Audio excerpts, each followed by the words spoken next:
ரொம்ப சிம்பிளா சொல்லணும்னா ரொம்ப சிம்பிள். நீ எதை தேடுகிறாயோ அது உன்னை தேடுகிறது.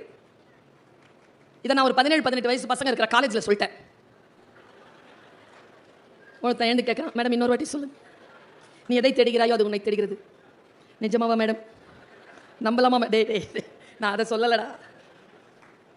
நீங்கள் பயத்தை தேடுகிறீர்களா? பயம் உங்களை தேடும். நீங்கள் மரணத்தை தேடுகிறீர்களா? மரணம் உங்களை தேடும். கீழே விழுந்துருவீங்க.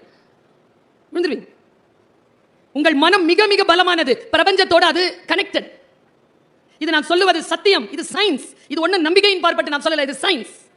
இன்றைக்கு நான் சொல்லுகிறேன், நீங்கள் வீடுகளில் போய் உங்களுடைய மனதளவில் ஆழத்தில் நீங்கள் எந்த உயரத்தை எட்ட விரும்புகிறீர்களோ அந்த உயரத்தில் உட்கார்ந்து இருப்பது போல் காட்சி செய்து பாருங்கள், பார்ப்போம்.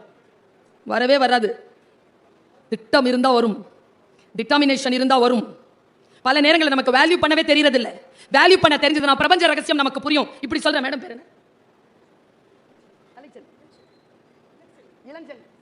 இளஞ்செல்வி மேடம், நம்முடைய பாஸ். நான் கடலூர் வந்துட்டு இருந்தேன், பர்ஸை தொலைச்சிட்டேன். நான் இளஞ்செல்வி மேடம் கிட்ட வந்து சொல்றேன், மேடம் பர்ஸை காணோம் மேடம். மேடம் என்ன கேட்பாங்க? எங்க தொலைச்சிங்க? பஸ்ல மேடம்.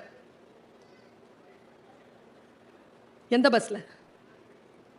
கிளாம் பக்கத்துல இருந்து ஏறின மேடம், தொலைச்சிட்டேன். அடுத்து என்ன கேட்பாங்க? தென்னீங்களா? தென்ன மேடம். கிடைக்கல. ஓன அழுறேன். இவ்வளோ பெரிய பேராசிரியர் அழகதை பார்த்து ஒரே கேள்வி கேட்டாங்க, உள்ள என்னதான் இருந்துச்சு மேடம்? நான் சொல்றேன் 30 ரூபாய். இளஞ்செல்வி மேடம் என்ன சொல்வீங்க? என்ன சொல்வீங்க? போனா பரிசு 3 லட்சம் ரூபா. புருஷன் என்ன கிடைக்கும்? புருஷன் 3 லட்சம் ரூபாய், அவன் கொண்டு வந்து கொடுக்கறதெல்லாம் 30 ரூபா.